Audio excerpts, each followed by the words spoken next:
নমস্কার বন্ধুরা, আপনারা দেখছেন আপনাদেরই প্রিয় YouTube channel life settle coaching. আজকের ভিডিওটি অত্যন্ত গুরুত্বপূর্ণ, বিশেষ করে যারা ওয়েস্ট বেঙ্গল পুলিশ এ কনস্টেবল পদে চাকরির জন্য অপেক্ষা করছেন। আজকের ভিডিওটিতে আমরা জানব ডাব্লিউবিপি কনস্টেবল এর নতুন ভ্যাকেন্সি 2026 কবে আসতে পারে, কতগুলি পদ থাকতে পারে, শিক্ষাগত যোগ্যতা কী হতে পারে, বয়সসীমা কত হতে পারে এবং আবেদন প্রক্রিয়া কিভাবে হতে পারে। তবে ভিডিও শুরু করার আগে একটি গুরুত্বপূর্ণ কথা বলে রাখি, 2026 সালের নতুন ডাব্লিউবিপি কনস্টেবল রিক্রুটমেন্ট এর অফিসিয়াল বিজ্ঞপ্তি প্রকাশ না হওয়া পর্যন্ত কোনো নির্দিষ্ট ভ্যাকেন্সি নাম্বার বা ফর্ম ফিল আপ ডেটকে নিশ্চিত খবর হিসাবে ধরে নেবেন না। চলুন তাহলে বিস্তারিত জেনে নেওয়া যাক। প্রথমেই আসি ভ্যাকেন্সি এর কথায়। বর্তমানে ডাব্লিউবিপি কনস্টেবল 2026 এর নতুন নিয়োগ নিয়ে চাকরি প্রার্থীদের মধ্যে ব্যাপক আগ্রহ রয়েছে। বিভিন্ন জায়গায় বিভিন্ন সংখ্যক ভ্যাকেন্সি নিয়ে খবর বা অনুমান দেখতে পাওয়া যাচ্ছে, কিন্তু বন্ধুরা, অফিসিয়াল নোটিফিকেশন প্রকাশ না হওয়া পর্যন্ত ভ্যাকেন্সি নাম্বার নিশ্চিত বলা যাবে না। তাই আপনারা অবশ্যই West Bengal police recruitment board এর অফিসিয়াল বিজ্ঞপ্তির দিকে নজর রাখবেন। এবার আসি এডুকেশনাল কোয়ালিফিকেশন এর কথায়।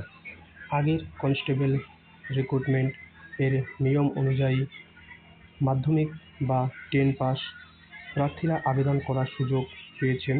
তবে 2026 সালের নতুন রিক্রুটমেন্ট এর ক্ষেত্রে ঠিক কী কোয়ালিফিকেশন থাকবে সেটি অফিসিয়াল নোটিফিকেশন প্রকাশের পরেই নিশ্চিতভাবে জানা যাবে। তাই আপনি যদি মাধ্যমিক পাস করে থাকেন এবং ওয়েস্ট বেঙ্গল পুলিশ এ চাকরি করতে চান, তাহলে এখন থেকেই প্রস্তুতি শুরু করে দিন। এবার আসি এজ লিমিট এর কথায়। বয়সসীমা কত হবে এবং কোন কোন ক্যাটেগরিতে কত বছর এজ রিল্যাক্সেশন পাওয়া যাবে, এসব বিষয় অফিসিয়াল নোটিফিকেশন এ পরিষ্কারভাবে উল্লেখ করা হবে।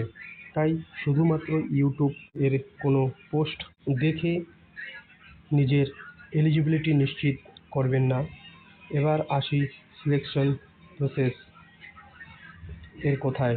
ডাব্লিউবিপি কনস্টেবল রিক্রুটমেন্ট এ সাধারণত রিটেন এক্সামিনেশন এর পাশাপাশি ফিজিক্যাল মেজারমেন্ট টেস্ট বা পিএমটি এবং ফিজিক্যাল এফিসিয়েন্সি টেস্ট বা পিইটি এর মতো ধাপ থাকে।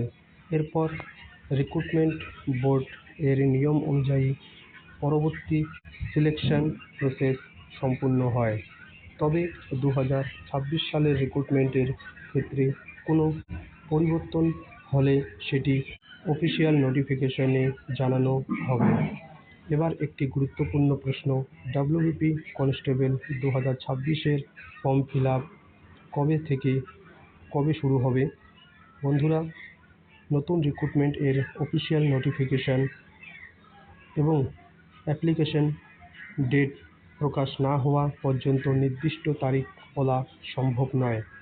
তাই কেউ যদি এখনই বলে এই তারিখ থেকে ফর্ম ফিল আপ অথবা এই তারিখে পরীক্ষা হবে, তাহলে আগে অফিসিয়াল নোটিফিকেশন যাচাই করে নেবেন। এবার বলি আপনারা কিভাবে প্রস্তুতি নেবেন।